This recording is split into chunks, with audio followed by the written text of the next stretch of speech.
English నేర్చుకోవడం అనర్గళంగా మాట్లాడడం మీ కల వెంటనే కాల్ చేసి క్లాసెస్కి రిజిస్టర్ అవ్వండి. సుమన్ టీవీ ప్రేక్షకులందరికీ వరలక్ష్మి వ్రతం శుభాకాంక్షలు. అయితే ఈ వ్రత దినోత్సవం నాడు 9 రకాలు, 5 రకాలు, 3 రకాలు మన శక్తిని అనుసరించి ప్రసాదాలు నైవేద్యాలు సిద్ధం చేసుకుని పూజ చేసుకుంటాం. ప్రసాద నివేదన అయిన తర్వాత కథ వినడానికి సిద్ధమవుతాం. 9 పోగులతోటి 9 ముళ్ళు వేసిన దారాన్ని మనం తోరంగా భావించి అమ్మవారి పాదాల చెంతుంచి 9 గ్రంథులకి 9 ముడులు వేస్తాం కదా. ఈ 9 ముడులకి ఒక్కొక్క నామని చెప్తూ తోర పూజ చేసుకుంటాం. కొన్ని గృహాల్లో తోర పూజ పద్ధతి ఉంటుంది, కొందరిళ్లలో ఉండదు. తోర పూజ ఉన్నవాళ్ళు తోరాన్ని పూజించుకుని అమ్మవారికి ఒకటి సమర్పించి రెండో తోరాన్ని మన చేతికి కట్టుకుని ఈ కథ వినాలి. అక్షింతల చేతితో పుచ్చుకుని కథ వినటానికి సిద్ధం కండి. ఈ అక్షతలని మనం కథ అయిన తర్వాత అమ్మవారి మీద కొన్ని వేయటం, తర్వాత మన మీద వేసుకుని పిల్లలు, ఇంట్లో పెద్దవాళ్ళు, మగవాళ్ళు వాళ్ళందరికీ కూడా అక్షంతలు వేస్తే కథ విన్న ఫలితం లభిస్తుంది. కథ విందాం.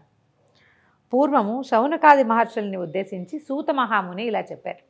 మనం మొత్తం పురాణాల కాథలన్నిట్లలోనూ కూడా సూత మహాముని శౌనకాది మునులకు చెప్పినట్టుగా ఉంటుంది. వారు ఇంకో చోట విని మనకు చెప్తారనమాట. ఈ కథని మనం విని ఇంకొకరికి చెప్పాలన్నదే ఉపదేశం ఇందులోది.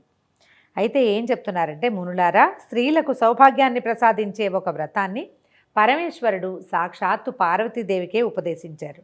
లోకోపకారం కోసం ఆ వ్రతాన్ని గురించి మీకు తెలియచేస్తాను, శ్రద్ధగా వినమన్నారు. పూర్వం ఒకనాడు పరమేశ్వరుడు తన సింహాసనం మీద కూర్చునుండగా నారద మహర్షి, ఇంద్రాది దిక్పాలకులు స్తుతి స్తోత్రాలతోటి వారిని కీర్తిస్తున్నారు. ఆ మహత్తర ఆనంద సమయంలో పార్వతీదేవి పరమేశ్వరుని ఇలా అడిగింది. ప్రాణేశ్వర, మానవలోకంలో వీళ్ళు మర్త్యులు మరణించేవారు. మరణించే లోపల వారు ఏదో ఒకటి పూజా పునస్కారము, సంధ్యా సావందనము ఏదో ఒకటి చేసుకోవాలి. స్త్రీలు చాలా రకాల పనులతోటి అలసి సొలసి ఉంటారు. అలాంటి వాళ్ళకి ఇబ్బంది లేకుండా తేలికగా లక్ష్మీ సౌభాగ్యాన్ని కానీ, అఖండ సౌభాగ్యాన్ని కానీ పొందాలంటే ఎలాంటి వ్రతాన్ని చేయాలి అని పార్వతీదేవి మన కోసమే, మానవుల కోసం పరమేశ్వరుని అడిగిందట.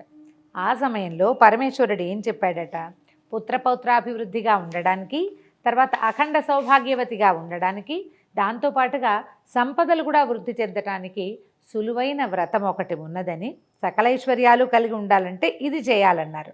ఇది ఎలా చేయాలట, శ్రావణ మాసంలో పౌర్ణమికి ముందొచ్చే శుక్రవారం నాడు ఈ పూజ చేయాలని చెప్పారు. చెప్తే అప్పుడు పార్వతీదేవి అడిగిందట, ఇలాంటి వ్రతాన్ని ఇంతకుముందు ఎవరైనా చేశారా? దానివల్ల తమరు సెలవిచ్చినటువంటి అన్ని సౌభాగ్యాలు పొందిన వాళ్ళు ఎవరైనా ఉంటే వాళ్ళని గురించి చెప్పమంది. అప్పుడు ఈయన చారుమతీదేవి కథ చెప్పారు. కథ చిన్నది కానీ ఇందులో మనం తెలుసుకోవాల్సిన చాలా విషయాలు ఉన్నాయి. పూర్వం మగధ దేశంలో కుండినం అనే ఒక నగరం ఉండేది. ఇది చాలా అందమైన నగరము, బహుజనులు నివసించే ప్రాంతమట. అయితే ఈ ప్రాంతంలో చారుమతీదేవి అని ఒక సాధ్వి, ఒక ఆవిడ ఉండేది. వీడు చాలా సద్గుణ సంపన్నురాలు, చాలా బుద్ధిమంతురాలు. భర్తని, అత్తమామల్ని విశేషంగా సేవించేది. ఇంటికి వచ్చిన అతిథి అభ్యాగతల సేవ చక్కగా చేసేది. లోకోత్తరమైన గుణాలు కలిగినటువంటి సాధ్వి. అయితే ఒకనాటి రాత్రి ఆమెకు స్వప్నంలో లక్ష్మీదేవి కనపడిచిందట. స్వప్న దర్శనం ఇచ్చి ఏం చెప్పిద్దట, నీ సద్గుణాలకి నేను మెచ్చాను, నీకు కావలసిన వరాలు ఇవ్వాలనే కోరికతోటి నువ్వు ఏ వ్రతం చేసుకోవాలో అది ఉపదేశించడానికి నీ కల్లో కనపడ్డానమ్మా. కాబట్టి నువ్వు శ్రావణ మాసంలో వచ్చేటువంటి పౌర్ణమిని కంటే ముందు వచ్చే శుక్రవారం నాడు ఈ ఫలానా వ్రతం చేసుకో అని ఈ వ్రతాన్ని ఉపదేశించింది. వరలక్ష్మి వ్రతము అని చెప్పి ఉపదేశించిందట. ఈ ఉపదేశించబడిన తర్వాత ఈమె నిద్రలోంచి మేల్కొని ఇది స్వప్నమని, తనకి స్వప్నంలో అమ్మవారి సాక్షాత్తు శ్రీ మహాలక్ష్మి దర్శనమిచ్చిందని తెలుసుకుని భర్తకి, అత్తమామలకి, చుట్టుపక్కల వాళ్ళందరికీ తెలియజేసింది.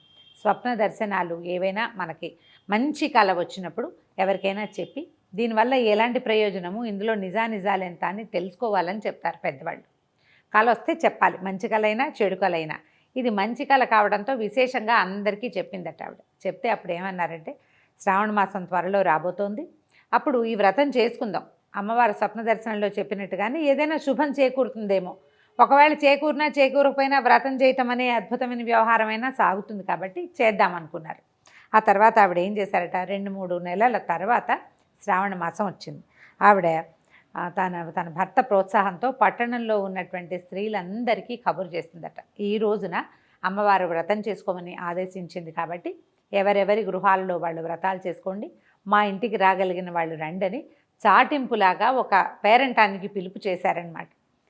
ఆమె ఇంటికి చాలామంది ఆమె యొక్క బంధువులు, స్నేహితులు, తెలిసిన వారు, చుట్టుపక్కల ఇళ్లల్లో వాళ్ళు అందరూ వచ్చారు. వచ్చిన తర్వాత వీళ్ళు ఏం చేశారట, ఈ గృహంలో ఒక పరిశుద్ధమైన ప్రాంతాన్ని ఎన్నుకొని ప్రదక్షిణకి వీలుగా ఉండేటట్టుగా చతుర్మధ్యంగా ఉండే ప్రాంతంలో గోమయంతో చక్కగా అలికి 5 రకాల రంగులతోటి ముగ్గులు పెట్టి తర్వాత పంచపల్లవాలతోటి కలశాన్ని ఏర్పరిచి అమ్మవారు వరలక్ష్మీదేవిని కలశంలోకి ఆవాహన చేసి అత్యద్భుతంగా మేళతాళాలతోటి పురోహితుల సహకారంతో వరలక్ష్మి వ్రతం చేసుకున్నారట. వ్రతం అనగా ఏమిటి? పూజ ఒక విధానం ప్రకారం చేయటం. ముందు వెనకలుగా పువ్వులో పళ్ళో సమర్పించడం కాకుండా షోడశోపచార విధానంతో 16 ఉపచారాలతోటి లక్ష్మీదేవిని సేవించటం. ఈ సేవ సక్రమంగా జరిగేసరికల్లా పూజ అంతా పూర్తయిపోయింది. తర్వాత నివేదనలు జరిపారు. తర్వాత అమ్మవారిని పెట్టినటువంటి ఈ కలశానికి ప్రదక్షిణ చేయమన్నారు. ఈ పట్టణంలో ఉన్న స్త్రీలు చారుమతీదేవితో సహా లేచి నిలబడి ఈ అమ్మవారి కలశం చుట్టూతా ప్రదక్షిణ చేయబోయారట. మొదటి ప్రదక్షిణ చేయగానే ప్రదక్షిణ చేస్తున్న స్త్రీలందరికీ కూడా చేతులకి, పాదాలకి ఎన్నో రకాల స్వర్ణాభరణాలు వచ్చినాయట. ఆశ్చర్యపోయారు. అమ్మో, అమ్మవారి అనుగ్రహం ఇట్లా కనపడుతోంది అనిపించింది. మళ్ళీ రెండో ప్రదక్షిణ చేయగానే వీళ్ళ ఇళ్ళు ఎవరెవరైతే ఇక్కడ ప్రదక్షిణ చేస్తున్నారో ఆ అందరి గృహాలు కూడా ధన కనక వస్తువాహనాలతోటి నిండిపోయినాయట. మూడో ప్రదక్షిణ చేసేసరికల్లా ఆ ప్రాంతం అంతా కూడా బంగారు కాంతులతోటి చాలా ప్రకాశవంతంగా మారిపోయిందట. ఈమె ఇంటికి, చారుమతీదేవి ఇంటికి వచ్చారు వాళ్ళందరికీ కూడా వాళ్ళ గృహాల నుంచి రకరకాల బళ్ళు, అశ్వాలు కట్టినవి, ఏనుగులతోటి, తర్వాత పల్లకీలు, చిన్న చిన్న రథాలు, అట్లా అన్నీ వచ్చినాయట వాహనాలు వాళ్ళని తీసుకెళ్ళడానికి. ఆ వచ్చిన అతిథి అభ్యాగతులందరికీ కూడా, అంటే వ్రతానికి పిలువబడి వచ్చిన వాళ్ళే కాకుండా ఏదో వ్రతం జరుగుతోంది విశేషంగానే వాకిళ్లలో నిలబడి చూసిన వాళ్ళకి కూడా విశేషంగా వాయనాలు, తాంబూలాలు సమర్పించి భోజన భాజనాదులతోటి సత్కరించి పంపించారు చారుమతీదేవి, ఆమె భర్త కూడా. ఆ తర్వాత నుంచి ప్రతి సంవత్సరము కూడా ఈ కుండిన నగరంలో వరలక్ష్మి వ్రతాన్ని ఎవరిళ్లల్లో వాళ్ళు ఆచరించడం మొదలుపెట్టారట. ఆ కథని పరమేశ్వరుడు పార్వతీదేవికి చెప్పారని శౌనకాది మునులకి సూత మహాముని ఉపదేశించారు. ఇందులో మనకి ఉపదేశం ఏంటంటే, ఎవరైతే భర్తను, అత్తమామలను, అతిథి అభ్యాగతలను సేవిస్తారో వాళ్ళకి లక్ష్మీదేవి కృపాకటాక్షాలు ఉంటాయి.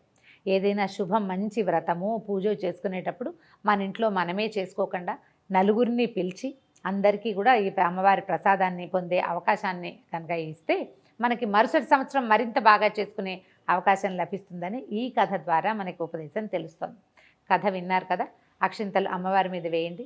తర్వాత మిగిలిన అక్షింతల్ని కొన్ని అక్షింతలు ఉంచుకొని మన మీద, తల మీద, శిరస్సు మీద వేసుకోవటము. తర్వాత ఇంట్లో పెద్దవాళ్ళు ఎవరైనా చిన్నపిల్లలైనా ఉంటే వాళ్ళందరికీ కూడా ఈ కథాక్షింతలు వేయటము. మనతో పాటు ఉన్నటువంటి ముత్తైదువులు ఎవరైనా ఉంటే వారికి అమ్మవారి పేరుతోటి ఒక తోరాన్ని, వాయనాన్ని సమర్పించి వారి ఆశీర్వాదాలు తీసుకోండి. ఈ రోజున అంటే ఇలా వ్రతం చేసుకున్న వాళ్ళు ఇంట్లో ఉన్న అత్తమామలు, పెద్దవారు, భర్త వీరి ఆశీర్వాదం తీసుకుంటే చాలా శుభం చేకూరుతుంది.